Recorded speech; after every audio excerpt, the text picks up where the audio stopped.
Et bonjour à tous. Alors aujourd'hui on se retrouve dans une nouvelle vidéo pour reparler un petit peu donc du PC, de mon nouveau PC que je vous avais présenté. Je vous fais un petit retour en fait, ça fait à peu près un mois que je l'ai maintenant. Donc le bilan est plutôt positif dans les grandes lignes, je suis assez satisfait.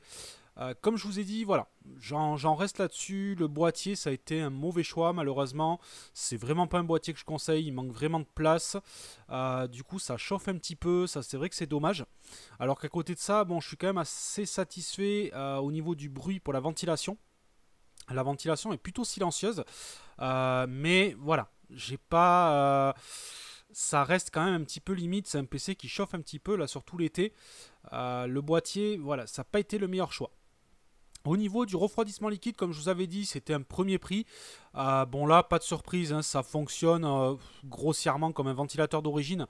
Vous n'aurez pas vraiment de surplus. Là, c'était vraiment pour le délire un petit peu de mettre un water cooling. Très clairement, un Cooler Master Evo marchera aussi bien, voire bien mieux même que ce système-là. Donc, c'est un système de ventilation voilà, qui est, on va dire, plutôt efficace.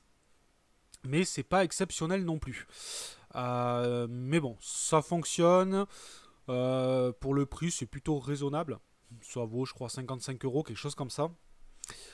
Pour le reste des composants, plutôt satisfait. Donc, comme je vous avais parlé, j'étais parti sur le i5 9400F.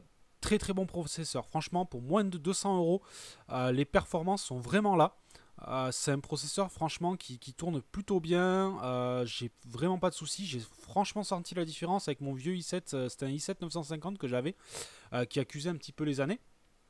Mais le i5 9400F reste un excellent choix aujourd'hui de processeur pour du jeu. Il tourne franchement très bien à un prix plus que raisonnable. Donc là-dessus, pas de souci. Au niveau de la carte mère, pas de souci particulier, juste un petit reproche, un manque un peu de connecteur USB en interne. En fait, vous avez un connecteur USB 3 et un connecteur USB standard, mais il n'y en a qu'un. C'est un petit peu dommage parce que moi, par exemple, le boîtier, on avait besoin de deux pour les ports USB en façade ainsi que le lecteur de carte. Du coup, j'ai pas pu brancher le lecteur de carte, j'étais obligé de mettre que les ports USB en façade. Donc ça, c'est un petit peu dommage. Un port supplémentaire aurait été pas mal parce qu'on trouve ça normalement sur pas mal de cartes mères. La gestion du RGB est plutôt pas mal aussi pour l'éclairage, ça fonctionne bien. Donc au niveau de la carte mère, rien de particulier, la RAM pas de souci non plus. La carte graphique, j'en suis plutôt content. Donc c'est, comme je vous avais dit, une 1070 8 Go qui est donc une Gigabyte G1 qui fonctionne très très bien. Là-dessus, pas de souci. Donc ça reste une config voilà, qui tourne aux alentours, on va dire, fini à moins de 1000 euros et qui suffit amplement pour faire du jeu. Moi, je tire mon tri-écran sans problème. Ça fonctionne très bien. GTA 5 passe quasiment à fond. Sans aucun lag, donc ça il n'y a pas de souci.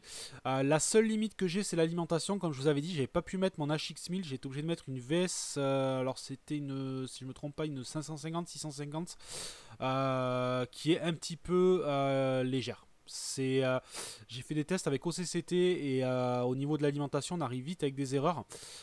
Donc je suis vraiment à la limite. En plus moi j'ai pas mal de périphériques USB, j'ai les volants, j'ai deux shifters, j'ai quand même voilà manette, une carte son USB pour gérer mon vibreur. Donc il y a pas mal de, on va dire de ce côté-là. Ça, voilà, je suis un peu limite en alimentation, donc ça sera à voir dans le futur, mais tout en ayant encore, il faudra que je fasse gaffe parce que je vais avoir cette limite de boîtier. Ça, c'est franchement, voilà, c'est de toute la config, mon seul regret reste le boîtier, donc vraiment boîtier vraiment pas top. Vraiment pas top, comme je vous ai dit, pas de place pour faire du cab management. La trappe pour accéder derrière le processeur est finie en biais, donc vous cache une des 4 vis. Donc ça c'est complètement débile parce que ça sert strictement à rien qui est ce cache en biais. Et c'est dommage parce que à part ça, il était pas trop mal niveau conception des câbles. On a des passages de câbles un peu partout. Il était plutôt pas mal à ce niveau-là.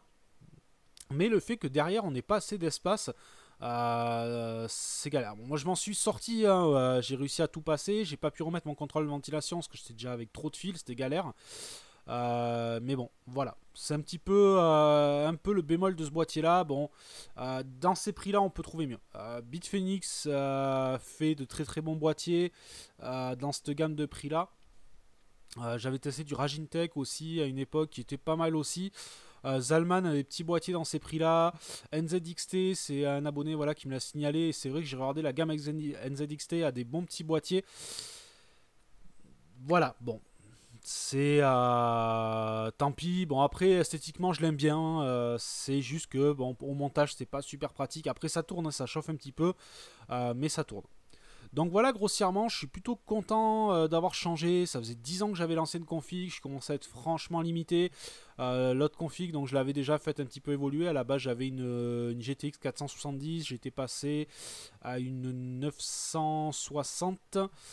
De la 960 juste avant de changer la config, j'avais déjà profité d'une promo pour la 1070, mais bon là le processeur suivait plus. Là par contre franchement ça tombe très bien. Donc je rappelle la config finale, c'est un i5 9400F, 8 Go de RAM en Corsair, c'est des Vengeance LPX. La carte mère donc qui est la 390 de chez MSI, qui fonctionne très bien. Donc la GTX 1070, alimentation VS 550, bon c'est la seule limite que j'ai, mais sinon voilà, ça fonctionne plutôt bien, je suis assez content. Et donc voilà pour le petit retour de la config. Donc ça fait à peu près un mois, je l'ai fait pas mal tourner.